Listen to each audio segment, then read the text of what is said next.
Podem haver reformas sem rupturas. A reforma do Estado já tem ministério e ministro. Resta saber no que consiste e como será efetivada. O que se confirma é o autêntico barril de pólvora em que o mundo está transformado. Agora, com o Irão no epicentro do conflito. Venha daí. Este é o episódio 671 de Maquiavel para Principiantes, um podcast do Jornal Económico da autoria do especialista em comunicação Rui Calafato. Olá, Rui, muito bom dia. Estamos a gravar precisamente a uma terça-feira, em pleno dia de início da Cimeira da NATO, uma cimeira muito importante, mas antes de falarmos do estado do mundo e que é verdadeiramente explosivo, vamos falar um pouco do país e começando precisamente pela grande bandeira deste novo governo de Luís Montenegro, que é a reforma do Estado. Olá Zé, boa tarde a todos que gostam de seguir o Maquiavel para principiantes, é um gosto estar de volta, já há muito tempo que não estava, julgo que compreendem, tive durante estes meses todos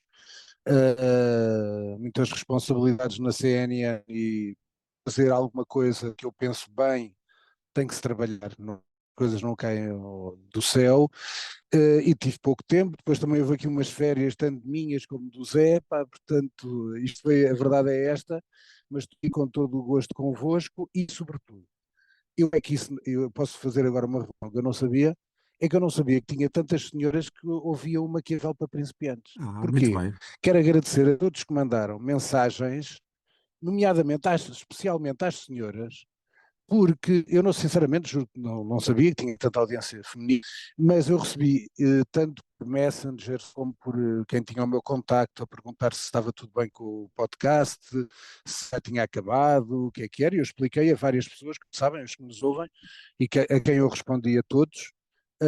Eu disse, olha, estas questões, e portanto isto há prioridades, e o Jornal Económico compreende naturalmente, e por isso queria agradecer a todos. Já estamos de volta.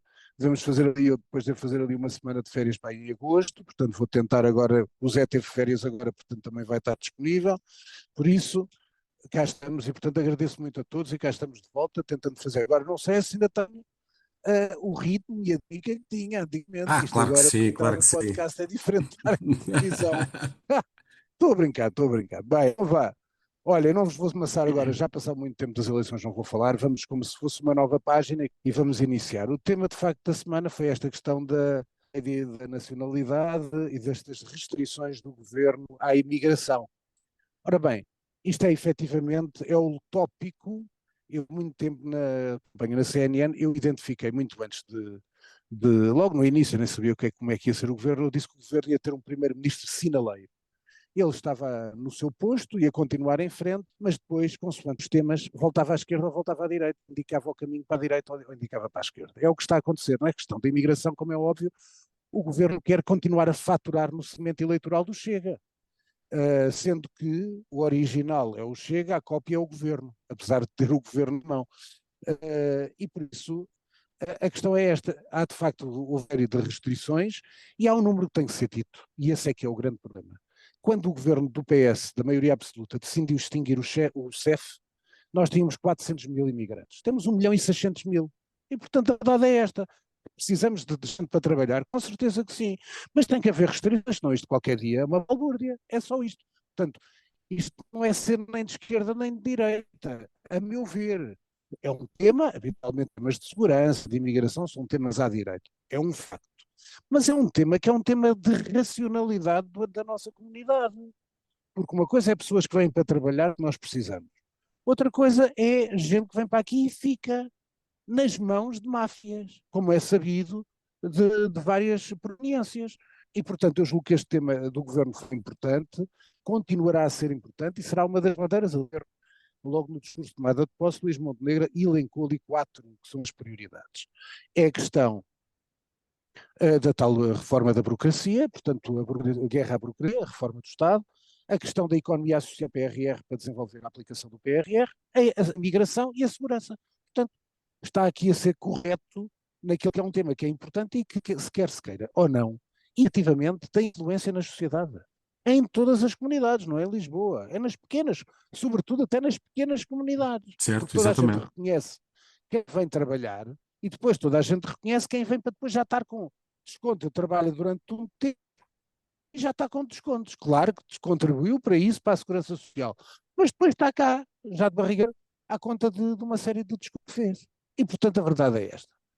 Relativamente ao segundo tema, este é o tema do governo, o tema é as presidenciais.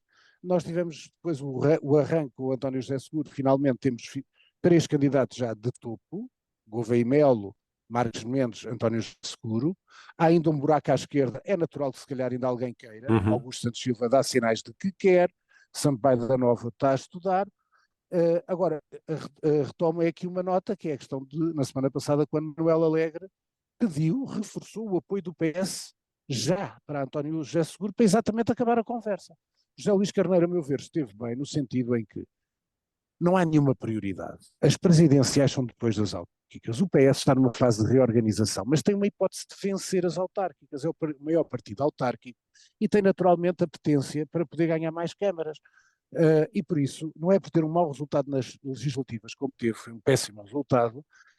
Outra coisa é a realidade autárquica, não há transferência direta de votos das legislativas para as autárquicas, e depois depende dos candidatos, das pessoas que são os presidentes de Câmara na altura, que se recandidatam, e depois pode haver margem, por exemplo, no PCP, o PCP tem 19 câmaras, há 12 câmaras em que os presidentes atingem o seu último mandato.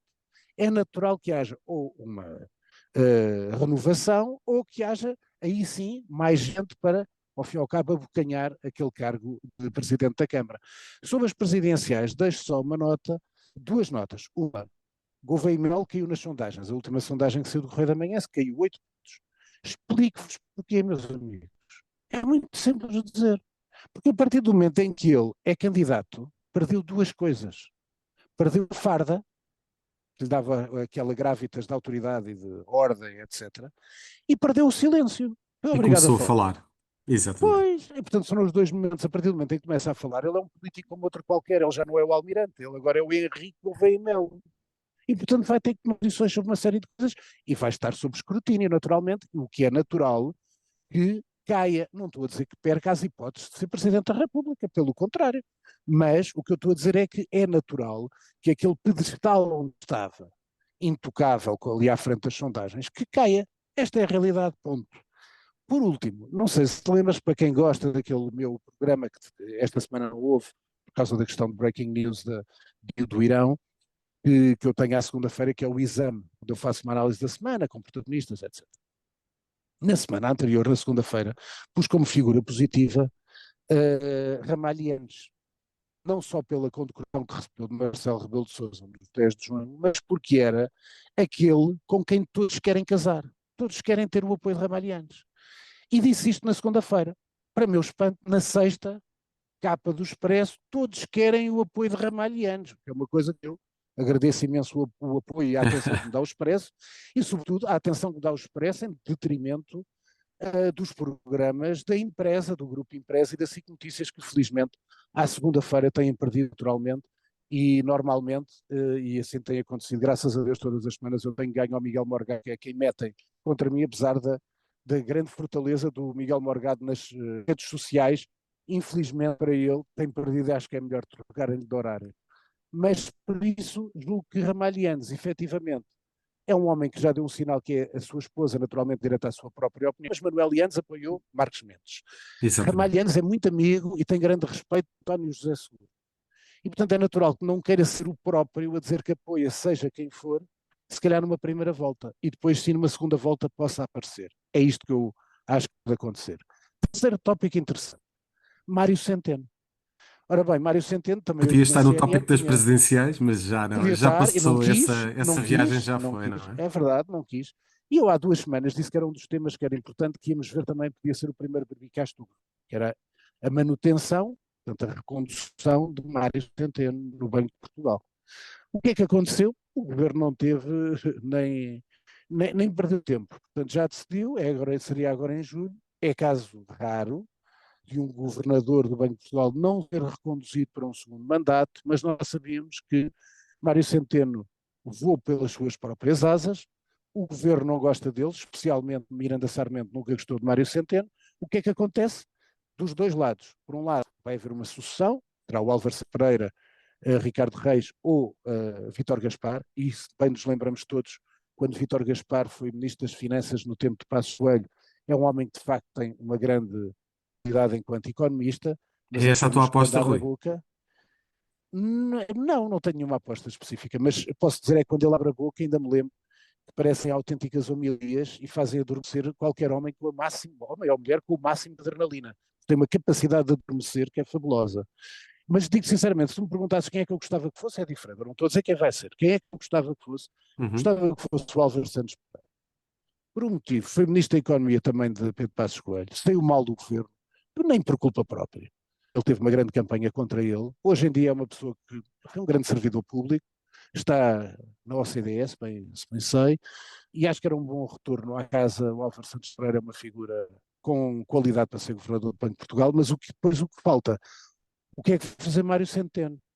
Rezam as crónicas, li até numa notícia que o próprio governo se vai empenhar em tentar arranjar um cargo internacional para Mário Centeno. Julgo que é melhor, porque se ele andar por aí, se calhar É vai capaz de falar ser perigoso. e vão chamar, é perigoso. E portanto o que pode acontecer é que Mário Centeno finalmente se torne militante, tem tempo para isso, se torne militante do PS, coisa que não é. E que tenha provavelmente até aspirações, talvez não à liderança, mas que ande por aí na esfera É, socialista. E Rui, é. gostavas de focar aqui o assunto Aqui da dois, PGR olha, relativamente às averiguações é, preventivas. eu vou deixar a TAP que tinha falado para a pergunta da semana, ficam já a Certo, saber, certo, vai ser certo. envolver a SAP, mas vou falar apenas de mais dois tópicos essenciais. Primeiro, o menos importante, mas curioso, que é a escolha dos reguladores por concurso. Isto é, Uhum. à exceção agora das entidades reguladoras, que eu acho que é um sinal até dos tempos e de alguma modernidade, que é não serem os governos a nomear entidades supervisoras. E, portanto, haver concursos públicos envolvendo até cidadãos estrangeiros nesses concursos. Portanto, cargos como o Banco de Portugal, que ainda não está nesta fornada, agora nesta escolha, mas Banco de Portugal, CMVM, entidade supervisora da área da energia.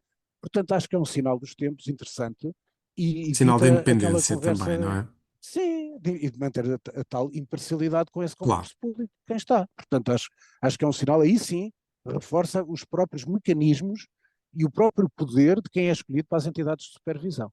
Por último, que eu ativo, como te lembras, Pedro Nuno Santos, durante a campanha eleitoral, foi envolvido na questão da compra da casa. Como se viram na altura, esse processo, essa averiguação preventiva foi um bocado ridícula, porque esse processo da casa de Pedro Nuno Santos já estava arquivado no Porto. Exatamente. Portanto, que as pessoas entenderam, pessoas que sejam racionais, entenderam, parece que foi a justiça a tentar arranjar uma coisa para equilibrar as coisas entre o PS e o caso de Certo. Pinum Viva. Ora bem, portanto, já foi agora arquivado esse processo de Nuno Santos, o de Spino Vivo ainda não, foi chamada até a Polícia Judiciária para acompanhar, porque eram portanto, muitos elementos para acompanhar da própria PGR. Julgo que não vai dar nada também a Spino Viva. Eu acho que o Amadeu Guerra ter chamado a PGR, desculpa, ter chamado a Polícia Judiciária para o caso de Spino Viva é apenas um respaldo na altura do arquivamento que vai acontecer, quase de certeza. E, portanto, o que é que acontece? O que acontece, e que é curioso, e irrita também, diga-se a passagem, é, Amadeu Guerra tem tantos anos de história, ele até estava para não buscar a reforma para ser Procurador-Geral da República. Tem anos e anos de grande servidor público ao serviço da Justiça. Conhecendo os mecanismos da Justiça, só após o caso de Pedro Nuno Santos é que descobriu que era muito mau saírem notícias sobre pessoas a propósito de averiguações preventivas e vai mudar as regras de comunicação da PGR sobre as averiguações preventivas. Só descobriu agora. Mas toda a gente sabe quantas pessoas que nos estão aqui a ouvir que sabem de pessoas que foram vítimas de notícias, capas de jornais e depois nada deu, e outras que continuam por analisar há mais de 10 anos, sabendo nós até que, como é óbvio, podem dar corrupção e casos de corrupção, etc. Agora, é estranhíssimo, é só mudar as regras da comunicação para averiguações preventivas depois do caso do Pedro Nuno Santos. Porque é que ele, quando chegou à PGR, não disse logo, amigo, vou mudar as coisas? Era um grande sinal. Eu acho que Amadeu Guerra tem feito um caminho completamente oposto ao de Lucília Gago, tem dado explicações, ele já falou Tem falado mais mais, em tem pouco sido tempo do que mais em todo o mandato. aberto.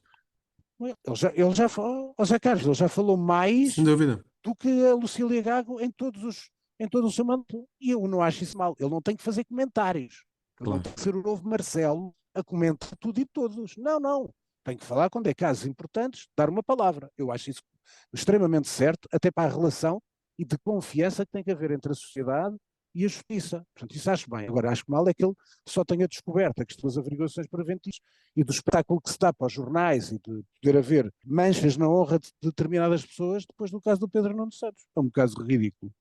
Rui, nos temas internacionais temos claramente aqui um grande tema e que está à vista de todos, que é a intervenção dos Estados Unidos na guerra entre Israel e o Irão, que nós não sabemos o que é que vai dar, o que se sabe é que poderá dar aqui alguma divisão naquilo que é o movimento Make America Great Again. Again, ser um movimento MAGA é verdade, aliás, houve dos grandes ideólogos do início, e foi o homem que de facto depois foi ideólogo de outros movimentos da nova direita de toda a Europa. O Steve Bannon era contra um movimento de ataque dos Estados Unidos ao Irão. Até porque foi isso que foi prometido por Donald Trump. Donald Trump veio quase de o anjo da paz, era um homem que até desejava e gostava de ser Prémio Nobel da Paz, que ia resolver a guerra da Ucrânia em pouco tempo e que isso não está a acontecer, até ao contrário daquilo que eu aqui, aí, meia culpa minha, que eu achava que ia ser mais rápida a resolução das questões da guerra na Ucrânia com o Donald Trump, e portanto meia culpa minha, porque eu achava isso, portanto já sabem que eu quando gosto muito de acertar e quando não estou a acertar, gosto de ser claro e ter esta relação de credibilidade com as pessoas que me estão a ouvir e, portanto, eu digo no passado que achava que seria rápido e não está a ser. Quanto a esta questão, o Trump pacificador do mundo pode passar barril de pólvora. Estes dados agora de hoje e de ontem já dão sinais que, de facto, este cessar-fogo, o Donald Trump estava agora aí para a Cimeira da Nata a dizer que não estava nada a gostar de Tem ser pés de violado o barro, não é? cessar-fogo por parte de Israel e de Irão e do Irão, mas julgo que isso é algo que é, eu sinceramente digo-vos isso, estou-vos a dizer aqui com a maior das, já disse a outras pessoas, amigas, que eu tenho mais receio das consequências deste conflito no Médio Oriente, até para as nossas sociedades ocidentais, do que a questão da Ucrânia com a Rússia. Temos um grave choque em termos económicos, sem dúvida, mas eu não ponho de parte que o Irão, uma coisa é o cessar-fogo, outra coisa são os fanáticos entrarem em regime de atentados em vários pontos do mundo, por exemplo, associados a países da NATO, por exemplo. E, portanto, não ponho isso de parte. Uma coisa é o cessar-fogo, não haver guerra de Irão e bombardeamentos de Irão a Israel. Outra coisa é ver os tais. Depois Irão faz de conta que não tem nada a ver com eles, mas imagina que os terroristas ligados ao Hezbollah dizem, meus amigos, em nome de Allah, nós temos que nos revoltar contra isto. Eu não ponho de parte desse cenário, portanto, acho que qualquer pessoa racional pode pôr essa ideia no ar e acho que as pessoas têm receio. Aliás, o próprio Donald Trump dita a todos os cidadãos americanos em todas as partes do mundo para estarem atentos. E, portanto, é natural que isso possa acontecer. O outro tema que eu escolho, tema que tem sido pouco falado, habitualmente até de vos E mesmo, contexto, mesmo aqui ao lado. mesmo aqui ao lado, e eu Uhum. até acho que merecia muito mais do que apenas notícias de jornais curtas que têm sido em Certo. Portugal. Eu, como sabes, eu acompanho os jornais espanhóis, portanto tenho lido todos os dias sobre Espanha, e estou a falar de Espanha, mas uma curiosidade, ficam a saber isto, em termos de audiências televisivas, quando se fala de Espanha não pega. Não mexe o ponteiro. É um assunto que não é uma coisa que eu não compreendo, às vezes, não se compreende também os dados da GFK às vezes, mas não tem muita audiência. Mas de facto, com esta ocupação do espaço da arena mediática pela parte, e efetivamente é importante a questão dos Estados Unidos estarem em cima do Irão, isto apagou-se. O que passa em Espanha é gravíssimo.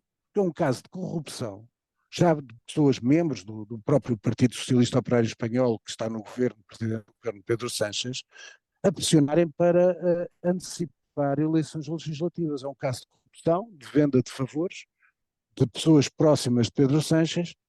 Feijó já esteve na rua, líder do PP, pede também eleições antecipadas, mas até agora, aliás, Pedro Sánchez está a usar isso, até agora ainda não pediram, não apresentaram nenhuma moção de censura. Nenhum partido apresentou moção de censura. Próprios elementos da sua coligação, e Yolanda, a parceira de coligação do Sumar, a Yolanda Dias, também diz que isto é muito complicado. Depois, Pedro Sánchez tem defendido, que é isso que ele está a fazer, ele de vez em quando tem estas manobras, de dispersão da coisa que é. Agora parece que ele é o grande guerrilheiro contra Donald Trump. e bate o pé porque é a Espanha que diz que não dá mais do que 2% para o Exatamente. orçamento da defesa. E, portanto, parece que ele é que está a ser o homem agora da esquerda. Quando tu vês, vais às redes sociais, tudo o que são pessoas da esquerda, tudo a elogiar Pedro Sánchez, por Como o causa último das questões bastião. da... Uma espécie de Exato, último bastião. por causa dos 2% da defesa. Mas depois essas pessoas estão a elogiar o Pedro Sánchez por causa... Não há nenhuma a falar sobre o caso de corrupção do PSOE. É uma coisa extraordinária. E é gravíssimo o que se está a passar em Espanha. Em Portugal já tinha caído o governo, meus amigos. Isto aí, porque aqui há uma diferença. O próprio Presidente da República, nós temos uma monarquia em Espanha, e a monarquia só depois das cortes deliberarem, se houver uma moção de censura e que faça cair o governo, aí sim, o rei depois convoca eleições. Aqui não. Nós temos uma bomba atómica, como tu sabes, agora já está a perder efeito. Marcelo já perdeu essa, acho que em pouco tempo já perdeu essa bomba atómica, mas o Presidente da República, em casos de grande corrupção, pode deitar um governo abaixo se não houver condições sólidas, de solidez na própria, e neste caso de Espanha, em que é um governo, como tu sabes, que era uma geringonça Frankenstein, que meteu uma série de partidos pequenos, alguns contrários totalmente à linha de, do PSOE e de linha de unidade nacional de Espanha. Por isso, é um caso muito a acompanhar, mas digo-vos que tem sido gravíssimo, e aqui ao lado e um país e nós que estamos tão dependentes das exportações para a Espanha, portanto é algo que me faz confusão de facto não se estar a falar tanto como merecia este tempo. Uhum.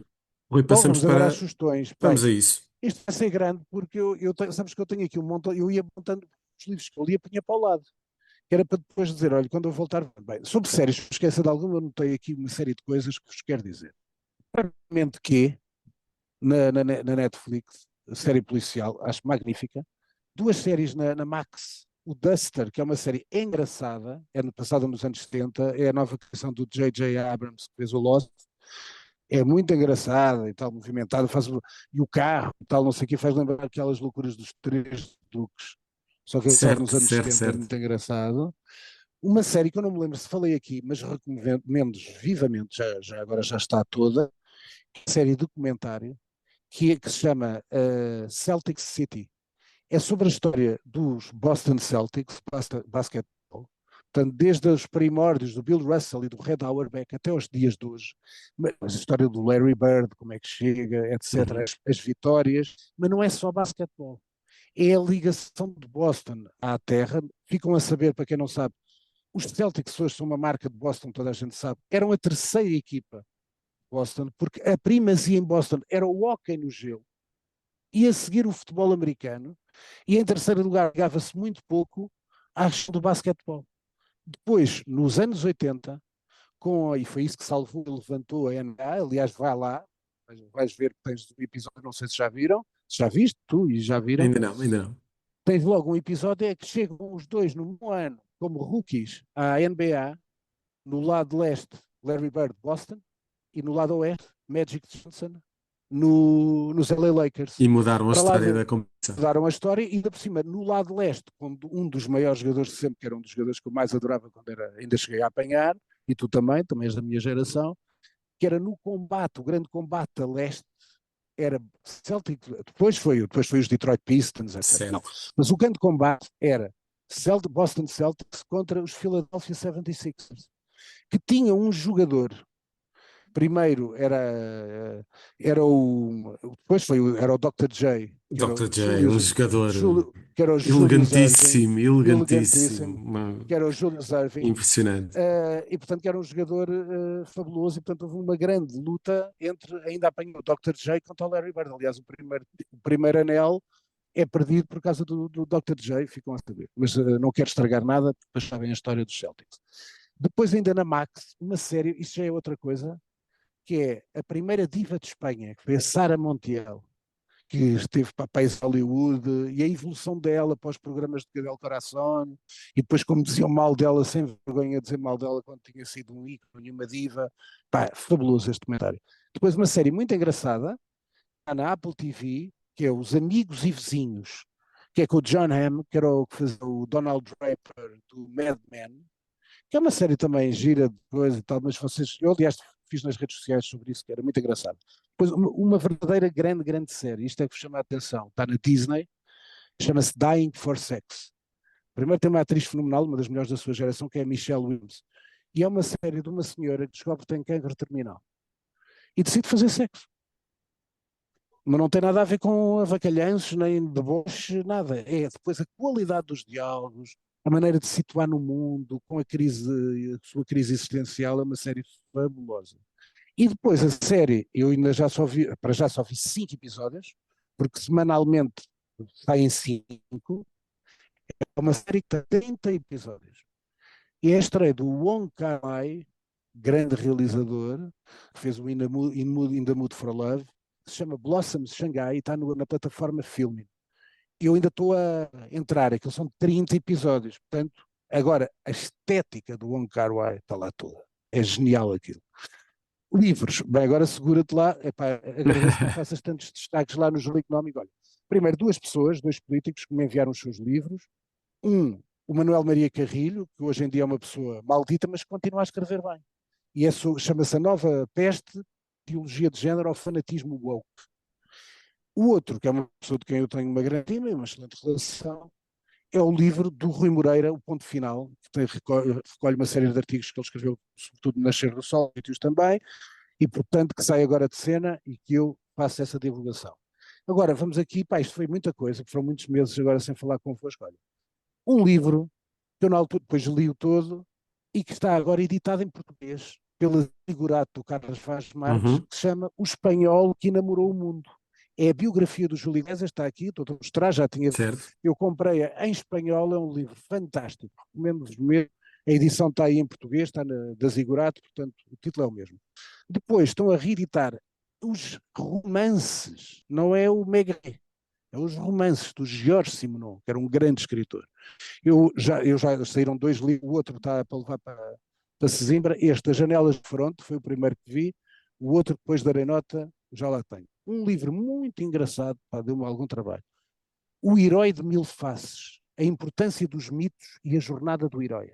Joseph Campbell, da Alma dos Livros, um livro fantástico desde a antiguidade até aos tempos modernos. Depois, O Cerco, do Ben McIntyre, isto é fantástico, é sobre a crise de reféns de 6 dias e sobre o resgate das operações especiais. Não esquecer que o Ben McIntyre tem um livro que eu já tinha lido e recomendado, que é o Cold It, sobre aquela grande fortaleza onde estavam prisioneiros durante a Segunda Guerra Mundial. Portanto, é muito bom, tem uma grande ação e é um grande livro. Depois, um autor que eu gosto muito, Leonardo Chacha, Uma História Simples da Presença, livro pequeníssimo, é um policial do Leonardo Chacha, lê-se de uma penada, isto lê-se de 1 hora e meia, recomendo-vos. Ainda não terminei, que isto agora vem o outro monte, ó, Zé Carlos. Livro que eu vos recomendo muito, este, eu gosto muito, o Werner Herzog é um realizador alemão, que eu gosto muito, tem 2 filmes que eu considero fabulosos, que é o Fitzcarraldo e o Aguirre, e este é um livro sobre a história do Werner Herzog, editado pela Ziggurat, que se chama Cada Um por Si e Deus contra Todos. E várias histórias das rodagens, dos filmes, está cá tudo. O livro muito, muito interessante, este, também me deu muito trabalho, eu já estava lo antes, Os Cúmplices de Hitler, é das edições 70, Os Rostos do Terceiro Reich, portanto todos aqueles, o Goebbels, o Albert Speer, toda a história de cada um das grandes figuras que acompanharam o Hitler aqui. É quase um perfil de cada um deles. Este é um livro já antigo, mas que eu li, é um livro fabuloso. Um Gentleman em Moscou, do Amor Towles, é um livro fantástico, isto é da Leia, do grupo Leia, da Dom Quixote, e recomendo porque é um grande livro. Este vou deixar para o fim, estes dois vou deixar para o fim. Este eu acho que já vos falei, mas se não vos falei, tenho aqui, pá, adorei este livro, li-o numa tarde. A Pequena Comunista Nunca Sorria, de uma autora que se chama Lola Lafont, é da Antígona, é a história da Nádia Comaneci. Portanto, recomendo quem gosta. Depois, um dos meus grandes escritores, este livro é muito aconselhável, que chama-se Ir à Havana, e é o novo livro do Leonardo Padura. Portanto, a relação dele com a Havana, a história da terra, da cidade, da sua família, mas depois indo buscar partes dos vários livros para identificar as ruas de fala e os momentos, etc. Com fotos dele, etc. É um livro mais biográfico. Um livro que já é antigo, comprei na Feira do Livro. Eu tinha lido outra biografia dele. Epá, este livro é belíssimo. Chama-se Só as Mães São Felizes. Escrito pela Lucinha Araújo, que era a mãe de quem? Do Cazuza. É a biografia do Cazuza, escrito pela mãe. O Cazuza era um dos grandes músicos, grandes poetas Certo. brasileiros. O livro é fabuloso, porque é feito, epá, estava com a morte dele.